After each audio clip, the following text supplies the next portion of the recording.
and all of a sudden Harper turned and looked at me. And at this point, we were told that she was completely deaf. And I was like, did you just, again, we have it on video. I'm like, to my husband, did you just see that? She turned her head and responded to her name. And so throughout the night, we kept saying, Harper, Harper, and talking loudly. And she would turn and automatically just look at us. And I knew from that moment we were in the right place and that pediatric chiropractic would save her life. Welcome to the Experience Miracles podcast, where we help parents find hope, answers, and drug-free help to overcome your child's chronic health challenges. I'm your host, Dr. Tony Ebel, and I'll be sharing my experiences as both a dad and a doctor on every episode. I can take the latest science and neurology of healing and break it down in the most simple and relatable way possible. We'll take on the toughest topics and answer your biggest questions through interviews with other amazing parents and leading experts, leaving you with practical action steps that you can take to help your child heal and thrive. It's time to expect and experience miracles. Let's get started. All right, everybody, welcome back to another episode of the Experience Miracles podcast. I am so incredibly honored to welcome an amazing mom and advocate to the show today, Miss Megan. Not only is she a loving mother of three, but she's also been a powerful voice and care advocate within the PX Docs community in our practice. And her journey with us started way earlier. It started in the thick of a storm. It started inside of a hospital where they had been with their beautiful baby girl and daughter Harper for way too long, not getting any answers, not getting any results, seeing Harper just struggle and struggle and struggle even more. So I'll be honest, we'll share the story here on this one. It's a heck of a story. We kind of chiropractically just heart, mission, vision, spirit, whatever it took, God just said, get in there, get into this hospital, meet this family. I actually met them literally for the first time ever. They were exposed to this nervous system focused work that we do for the first time ever in the depths of the hospital with their baby girl, Harper, really struggling. And so they were just desperately searching for answers. An incredible personal connection between us got us all connected those years ago. And we were able to just get engaged and get to work with Harper's truly incredible transformative miracle story. And I really just want to take a moment to introduce Harper the way she deserves to be remembered, because she truly had the most radiant spirit. Harper was pure joy. She loved Chuggington, water parks, school bus rides, had, oh my goodness, all sorts of sass and spark that just lit up every single room she walked into. This girl loved the beach in Florida, especially. Which one of us Midwesterners, and really pretty much anybody, doesn't love the beach in Florida? And so I had the pleasure, I had the honor of knowing Harper, adjusting Harper, caring for Harper, getting to know Harper, sharing my sass and sarcasm with Harper on the regular. And while Harper, as of this incredible recording with her resilient, world-changing mom, Megan, while Harper is up in heaven as we recorded this, and as you will listen to this, Harper's dancing and chugging along and doing her thing up in heaven and not here with us physically. Her story and her spirit continue to live on, and her journey has impacted and inspired families from across the world. And it's that legacy of hope and healing that Megan is here with us today, carrying forward.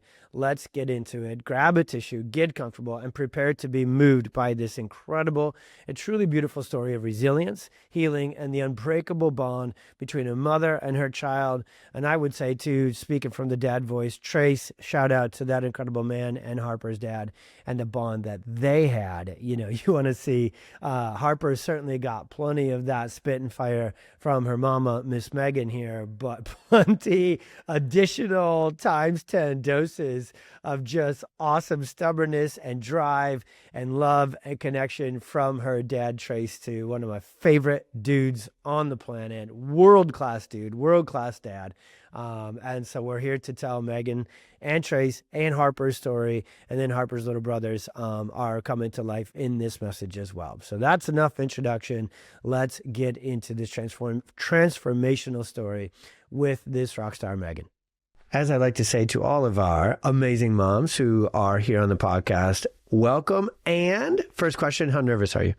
I'm nervous. Yeah. I'm a little shaky. You look pretty dialed in, though. I feel like, okay, all right. Yeah, game on. Excited. You're nervous because you care a lot. You care so much about your family and the incredible, just story that it continues to live out and be. And then you really pour your heart and soul into other families. You have done it, as I've observed, so naturally, so beautifully, and also so effectively. And so I am so glad and so blessed to have you on here and share your story, because I know it's going to be a very powerful, impactful story. So what I remember in the beginning, well, let's just start here. We'll inject some humor, because we said we were going to do that. We're going to have fun and we're going to be serious, and I'll probably sneak in a little science. We can bet on that, and then we'll take it from there. So we'll start with the humor. I'm freaking 43 now, my friend. So, the details sometimes escape, and I married into details. So even if I had a good memory back in the day, I had Christina. I would always just be like, what did happen? When did that happen? And so now I have all of you amazing people on my team. And so I definitely remember the hearts, and I remember kind of the parking lot and the setting with all that when I got to meet you guys in Harper. But I definitely am still, as of today, a little fuzzy on the details. So I'd like to go into the details. How did you first start hearing? Well, actually, let me go this way. What is the start of Harper's story as you see it and feel it today? Yeah. So Harper was born early at 26 weeks and 6 days. From the very start of my pregnancy, I had a rough pregnancy. I had migraines. I was going into my doctor complaining about just nausea, exhaustion. I was so emotional. Right from the jump? Right from the jump. I mean, the second I found out that I was pregnant, I was like, oh, this all makes sense. Going into my 6-week appointment, I said, what can I do to help? I mean, I'm having these migraines so bad that I'm throwing up. And I just was told it's going to get better. Just sleep, take a nap, take some Tylenol. They didn't have, that was the list. That was it. That was my 3 choices, and none of them worked. And I was told, by the second trimester, it will get better. Well, sure enough, second trimester came, it wasn't getting better. I also had concerns about my incompetent cervix, because it was, my mom had it and my grandma had it. Same thing. You're young. It's fine. It's not hereditary. It's in the medical book that it will not pass down generation to generation. So all my concerns from the start were just out the window. Just dismissed. Sure enough, at 25 weeks, they found out that I was 2 centimeters dilated, went into the hospital, had her 2 weeks later via emergency C-section. She came out not breathing, and she was in the NICU for 97 days. Yeah. Throughout that NICU stay, she had heart surgery. Yeah. She had spells. She was constantly not breathing properly. I mean, you name it. I was going to say, so it's a most unfair question to say, tell us about those 97 days. Because when you're in the NICU, and NICU parents out there listening, Megan and I and Trace and Christina, we feel you. We love you. Goodness gracious, are we here for you? Because every day is 97 days long. Yeah. So when you have 97 day long, I don't know that math. I'm not there. We'd need a calculator for that. What was it respiratory? That was the continual struggle? Did it feel like? Okay. Respiratory, yeah. And so they threw the book at it from what they had, right? And just could not get that to stay stable. Correct. I mean, she even came home after 97 days on a monitor to let us know when she stopped breathing. The second that she stopped breathing, we had to shake her, we had to move her, we had to pick her up. If she wouldn't come out of it, we were told, dial 911. Yeah. Yeah. Even from home. Yeah. That was your at-home That was plan. Our at-home experience. Which is, so just take the NICU home with you. Yeah. Yeah. Okay. So, staying in the NICU for 97 days, that's hard enough. Especially I was 23 years old. My husband was... And you're an hour away, effectively, to get down there? Yeah. Yeah. And then coming home, you think that it's going to be sunshine and rainbows. And from the start, it wasn't. No. Okay. So this is the part where I feel like I know, but if I said it out loud, you'd probably be like, geez, Dr. Tony, you are so off track again with details of it. So how did you first hear about chiropractic? Yeah. So we were in the hospital for 6 weeks with no answers. The doctors literally looked at us and said, we don't know what else to do. Harper had full body x-rays. She had MRIs. She had, you name it, she went through it for 6 full weeks. They were seeing that she couldn't poop properly. They were seeing that she was vomiting constantly they said she has failure to thrive. Yeah. they said her movements aren't correct. Her EEG showed that she doesn't have seizures, but she has seizure-like activity. She had a very aggravated nervous system showing up. Yeah. Correct. Yeah. And so they're like, maybe that's why she's so colicky. Because from the start, by day 3, once we brought her home, we were noticing that she was colic. Yeah. And we were told, oh, she has reflux. So that's why. We were told, she's not sleeping well. So that's why we were all... And she had her own version of colic and not sleeping well and being constipated. Yeah. Yeah. Harper did, which is such a fit. That's all this girl took on all of life with everything she had, including some of the not good stuff. She went far down that road. Yeah. Was she sassy? Absolutely. Oh, in the best of ways. Yeah. A whole different level. Yeah. This was subluxation paired with a little dose of sassiness, right? Okay. So, yeah.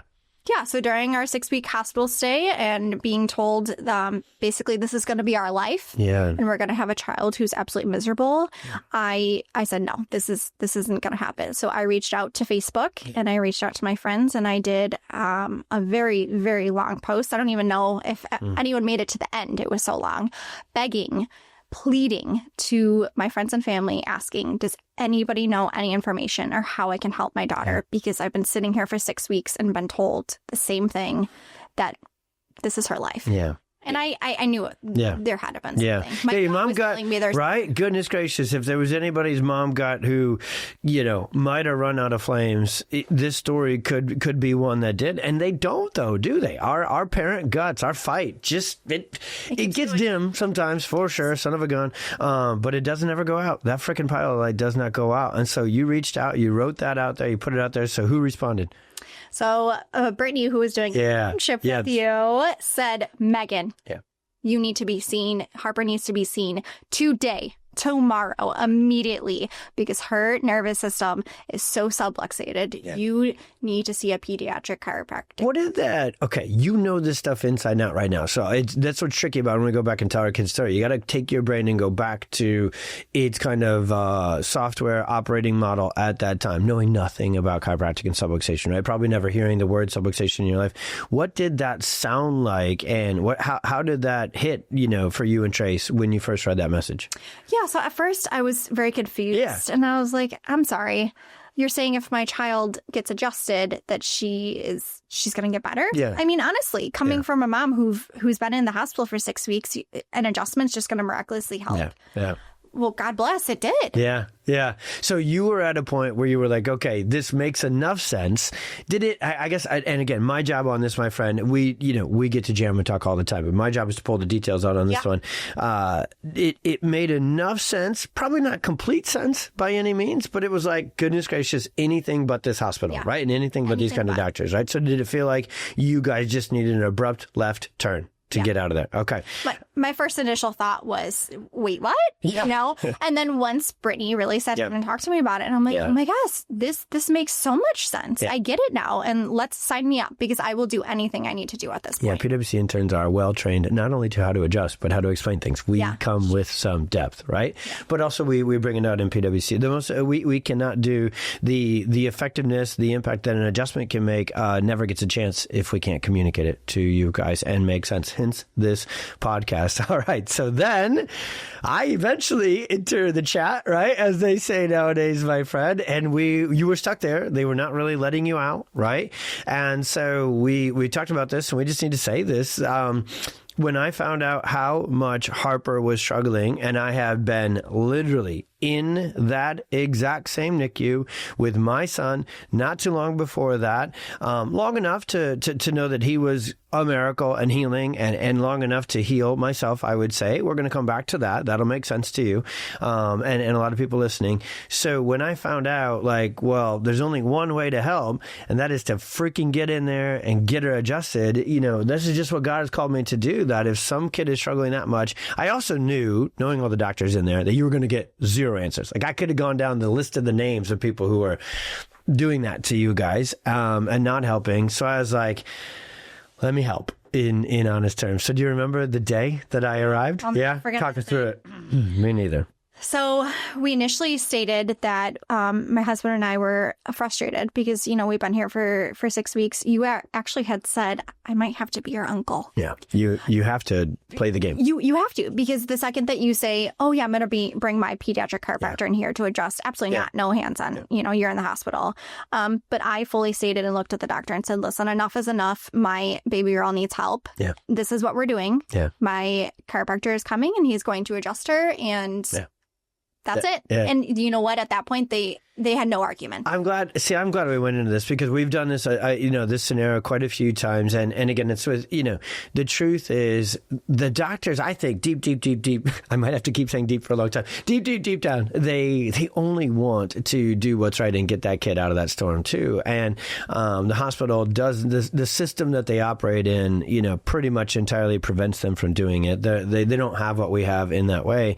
But there is oftentimes this last resort point where even they will be like, go for it, because we can't help you anymore. And at least that's a real human point, right? So you got your doctors to their human point, I would say, at that point, and they said, okay, let's get this done. So, all right, what was that very first adjustment like?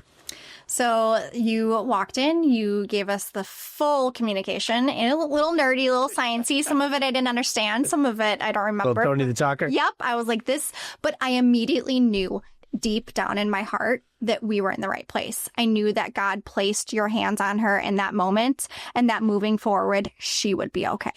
I can. It's like she's in my arms right now, and she was not an easy patient to keep calm in your arms. She wasn't, but she was calm. She was. At one point, she was calm, and she kind of just mushed into you. You actually were able to lay her on her back, and she didn't make a sound. Now, was it for 2 minutes? That 2 minutes was the best 2 minutes of our lives, of her 11 months being alive.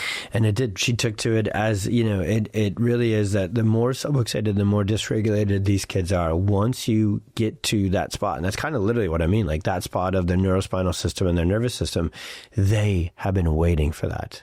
And so they instantly just fully calm, almost like you just, in the best of ways, hit the shut. What you're doing is activating the vagus nerve. I told you I'd sneak a little science in. You're activating the vagus nerve and the parasympathetic, and you're just saying, take a breath, little baby. Take a breath, nervous system. And boy, do they when they really need to. And then you got to build momentum on that. So we got enough adjustments in to get her moving in the right direction to get packed up and get out of there. So what does the beginning stage of chiropractic care with Harper look like? From that adjustment on, what did you guys start to notice, and what changed? Yeah, so actually we have a video that I will never forget, and I look at it often. After her very first adjustment in the hospital with my husband holding her, you had left. I think it was about an hour after you left. We kept saying her name, Harper, and talking about her and our experience with you, and how I just felt like this was the path that God provided us. And all of a sudden, Harper turned and looked at me. And at this point, we were told that she was completely deaf. And I was like, did you just, again, we have it on video. I'm like, to my husband, did you just see that? She turned her head and responded to her name. And so throughout the night, we kept saying, Harper, Harper, and talking loudly. And she would turn and automatically just look at us. And I knew from that moment, we were in the right place. And that pediatric chiropractic would save her life. Yeah, gosh almighty. Okay, keep running. But that was, the very first moment in my heart. So going from there, we brought her home. She was able to finally gain weight. She wasn't throwing up. Every single meal she used to throw up, she wasn't throwing up. She was pooping regularly. We finally got 6 hours of sleep consistently. And 6 hours might not seem like a lot, but then you were getting 30 minutes. Eternity. Her EEGs were coming back that she wasn't having seizure-like activity anymore. I remember that distinctly, because I have those are the bane of my existence, seizures and EEGs and seizure medications. Yeah, totally. Like, get the heck out of here. And they had already put her on seizure medication to prevent it moving forward. Well, once we saw that, we're done. Bye. She was off it. We completely removed. She was on about 10 medications. She was down to 2. Yeah. Yeah. And this is about, how old is she? Now, this is over weeks and months, but what age around here are we working? So 11 months was the first adjustment. And then it was right after she turned about 1.5 when everything was finally, her colic was gone. Like, we could put her down on her back. She was doing tummy time. She was back in therapies because we had to completely stop therapies. I mean, failure to thrive, completely screaming. You can't you can't do therapies. Yeah, big time. And so motor system, which is one of the systems that supposedly in the world of Harper is supposed to stay a mess and be a mess, and she's supposed to not be able to accomplish things. So even in therapies, a lot of times in a case like Harper's, they're just trying to kind of hold the fort down. They don't necessarily put big goals in front of them. But what I've loved, to say the thing I love the most about you and Trace and the way you're wired with your daughter, that's a long list of things equally tied. But you guys were like, we're going for it. And it was a lot of it. It's like, let's go. Let's get to therapy. We want to get in there. We want to go. And Harper had that in her. She had that. You guys have that, which means she had that. She had that drive. She had the desire. She's like, get me out here in life. Let's go. Let's go find it. Let's go live it. And boy, did she, and I'm getting ahead of myself now. Like, she lived life like none other. And then God would send her so many people in her circle, and God would send her so many friends and cousins and uncles and everybody else and, brothers and all these things, right? So, okay. So day to day with Harper's life, as she's now no longer thriving and she's getting more calm, more connection, more peace into her body, what did day-to-day life look like for her, from what Harper did to the joy she brought to everyone? Let it rip with Harper's story. So since we implemented pediatric chiropractic, Harper was not her diagnosis. Harper was her personality, who she was meant to be put on this earth, and that was a gift from God. She changed our lives. She taught me as a mother how to speak up for myself, and now at this point, I will speak up for any other mother that I come by, and if you're struggling and if you trust that mom gut, you follow that gut. She was such a joy to our life. She was able to finally do her therapies. She was able to stand up in a walker, eat real food and taste foods. She was able to go to the beach, swim, do all the things that we were told, basically, she'll never do. What is, and I know this, you are so incredible in person, continually sharing Harper's story and just keeping her so thriving in our hearts. And then you do a great job of sharing online too.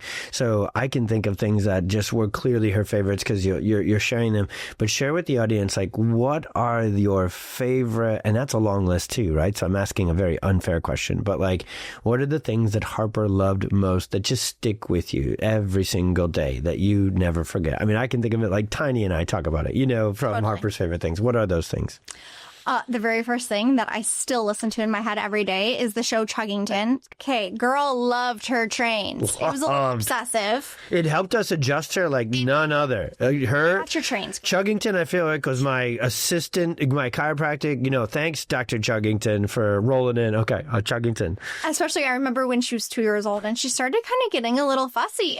And I was like, I was on edge. I was a little bit on edge. And I was like, okay, why is she getting colicky again? And I remember Dr. Matt being like, oh no, this isn't colic.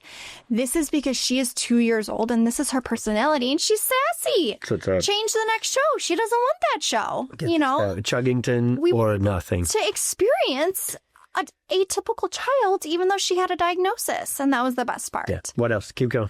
But man, she loved her cats. She loved her daddy. Boy, I was chop liver when it came to daddy. Yeah. Dancing and her music, the water really, really just calmed her body and her mind. And you could just see in her eyes that was one of her favorite things. She loved the Midwest beaches, but go further. She wasn't really. She's like all of us. She's like, okay, if we're really going to hit this water up, why don't we head down to Florida? Give me that ocean. Yeah, give me, sure. Well, saltwater kid. Yeah. Okay. All right. Yeah. This pool. What is salt water? What is chlorine in this dump? Yeah. Get out of here. Yeah. No. I want the sand on my toes, the sun on me. Oh yeah. Yeah. That's the most Harper thing ever. Yeah. She was so joyful. This is just like Harper, the meaning of the word, the name Harper in our hearts. And it just comes with such, there's no words for this. We're on a freaking podcast. I'm supposed to try and come up with the words, but like the joy, the exuberance, the meaning, that she brought to life is really, truly indescribable. Who were some of Harper's best friends? Her brother, Bradley. Mm-hmm. He actually was telling me last night how much he misses Sissy, and but those two were so bonded. Some of her best friends too were all of her school friends. She thrived in school. She absolutely loved her best friend Mason too, and she just connected with everyone so well. That's true. Can we, I don't know how to ask this question, but that really hits my heart there. She did have an incredible ability to instantly connect. She did. With everyone. What do you think that did for others around Harper? I feel like it saw, because even though she had a diagnosis and she was nonverbal, it gave them life, and it knew that they felt her presence and her happiness. And I remember someone telling me too, if someone who can't walk and can't talk can be this happy and so joyful, why can't I? It just gives you a different perspective on life. Yeah. See, this job is hard, asking questions. Just taking a Harper. And, honestly, every time we'd adjust her, you did get to, and again, on the surface level, people would say, well, you can't say what you're about to say because she was nonverbal. We got to have a conversation with her every single time. Oh, no. Yeah. And the coolest thing is, especially when Bradley came along, well, your husband is me. He's a raging bull with squirrels everywhere, so he's Chatty McChatterson. You had already, you started working in the office right away, and you're such a hard worker who you see everything, want to help everything. So you would just like disappear and go help. You would just be like, I'll go help over here. You go pour to family. So there was often times that I would just be adjusting Harper, and Matt and I used to talk about this too. And we kind of all of a sudden, 13 seconds in the appointment, we're in the room all by ourselves. Totally. Oh, she's fine. She's got this. Yeah. She did. And she had us. Her ground. We were our homies. I swear she would tell me okay, that's this adjustment, make this one better. She was so communicative with us. And that's exactly what it was. Every time you got to adjust Harper, we would almost kind of fight over it from a doc team, because you would just get this perspective, as you perfectly shared, that you don't get from... I'll say it this way, that you could only get from Harper, that just unbelievable, indescribable perspective of, man, life has so freaking much to it. Because if you're, here, facing these challenges with your neuromotor system, we're good to go. We're good to go. She is really something. Okay. So now let's, we've touched on this, but I want to kind of really get you to go deep on this. You're wired to just step in power, encourage, make connections, get families to chiropractic, get families to the places they need to be. Where does that come from? Why is that so important? And what does that look like for you still today? How important is that for you and your health and your happiness and your nervous system, Megan, to be that encourager and that connector? I don't want any mother to ever feel the way I felt. So going into my job, I know that I'm here for anyone and everyone, whether that be a mom, a dad, a child, anyone. I will be their voice if they need a voice. I will be their support if they need their support. So looking at it in a mom's point of view, I'm always wanting them to follow their gut, because I had felt from the start of my pregnancy to the 6 weeks of being in that hospital, I was never listened to. I didn't follow my mom gut. I was being pushed aside. And of course, that's something I don't ever want these families to feel like. And the second that I walked into PWC doors, I knew I was finally okay. My family was okay. I'm being heard. I'm being listened to. And I wasn't crazy. No, you were spot on. You were a dead ringer for everything that was going on. It was in her nervous system. She needed to get adjusted. And honestly, we can leave it at that. That's literally what it was.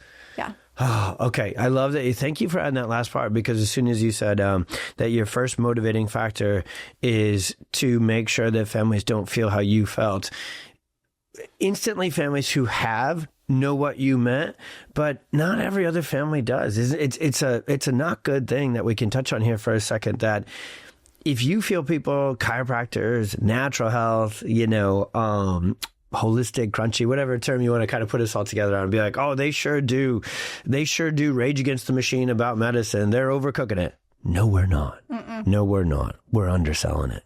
What it's like in there, in that NICU, how hopeless it truly is, and how bowled over, forced into, shut down you truly are as a parent. And it's kind of wild that they've gotten away with it for as long as they do, because that is dead opposite of how we are wired as parents, right? God makes us fierce. He makes us stubborn. He makes us gritty. About one thing, our kids, our own health. Maybe sometimes we're like, oh yeah, you want to mess with me? Yeah. You want to mess with my kid? No. Mack truck through your living room. Yeah, for sure. Oh, I love you guys. Okay. Yeah. Awesome. Well, I tell you what, my friend, big picture, I think we have the core components of it. But if you were to put a butterfly bow on it and you were to say, now today, as Harper is up in heaven, singing, dancing, what time is Chuggington? Do you think she has like a certain dedicated time she's watching Chuggington, or is it just all day? 24/7. All day. She's in heaven. God has her arms wrapped around her. They're just chilling. She's living it. They're just chilling, watching Chuggington. And then maybe after they've watched the same episode 3 times, like, you want to go to the beach? Yeah, sure. Let's go. All right. Let's watch it. Okay. That's how Harper's rolling up there. And now tell us, before we wrap this thing up, tell us about your those boys. Tell us about your full rockin' family, the boys that are growing and thriving and doing boy things. And then tell us about what you will continue to do with Harper's story for the rest of your days. What's that in big picture form? My sweet and sassy boys, Bradley and Brooks. One thing that I actually thank God every day for, and Harper, is the fact that she saved their lives. Pediatric chiropractic saved her life. And she saved my boys' lives, because I feel like if they hadn't been adjusted since 3 days old, the second that I could get in there, their lives would be completely different. And I thank God for that every day. He provided when we were so hopeless, and he gave us hands that literally changed our lives. And looking at it, our family would have been so different. Yeah. But I know I said I was going to wrap this up, but let's you and I have this chat.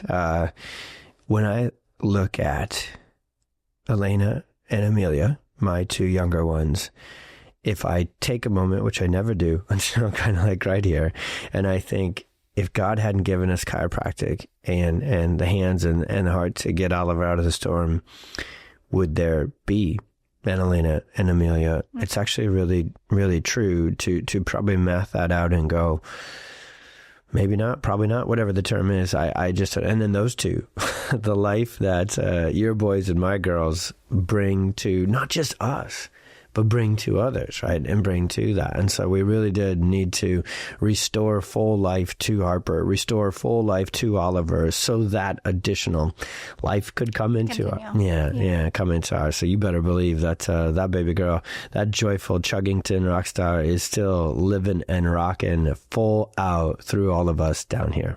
Every day. She'd like us to go to Florida more often, wouldn't she? She would. she preferred doing our best. She preferred doing our best. She's like, you know what? I'd prefer Dr. Savvy and the St. Pete team to be my regular because that's who would take care of her when you guys are down there. So shout out to the whole PX act. You got, it made such a difference in her life. When you were on vacation, you went and got adjusted by a PX act. We did go a week without. Yeah. Even now, when we go to Florida and visit her, and we celebrate her birthday here. We go and see Dr. Savvy twice a week, because it's just something that I refuse. You know what's crazy? I think a lot of people just, we've been able to make this incredible tribe. So many people that now listen to the podcast, they live our lives, Megan, this entrenched to chiropractic at their office, wherever it may be, right? From Idaho to Florida to whatever. And so if you haven't had that thought yet, that when you go on vacation, and if it just hit you, oh my God, they actually have a whole, we have a PX Talks network everywhere. It's actually now happening to me. I've always been the guy that chugs 5 kids long and everybody's getting adjusted on vacation. And I'm like, come on, bro. Now I can. We got PX Talks everywhere. It's freaking amazing. So there you go. If you're already a regular PX Talk patient like we are, hit up the directory when you're on wherever and just go in and get adjusted, because they can send your scans and on you go. So, Megan, there are no words to say thanks for your strength. We joke a lot at PwC with you. You might be, that's a silly term. You are the grittiest, toughest. You know, you give Dr. Dillon a run for his money on the regular, big time. So for your story, your strength, thank you for sharing your vulnerability.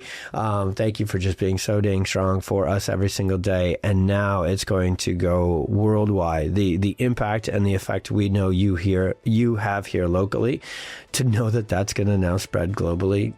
Dang. That's amazing. So, parents listening in, this is something we will continue to do on the regular with the Experience Miracles podcast.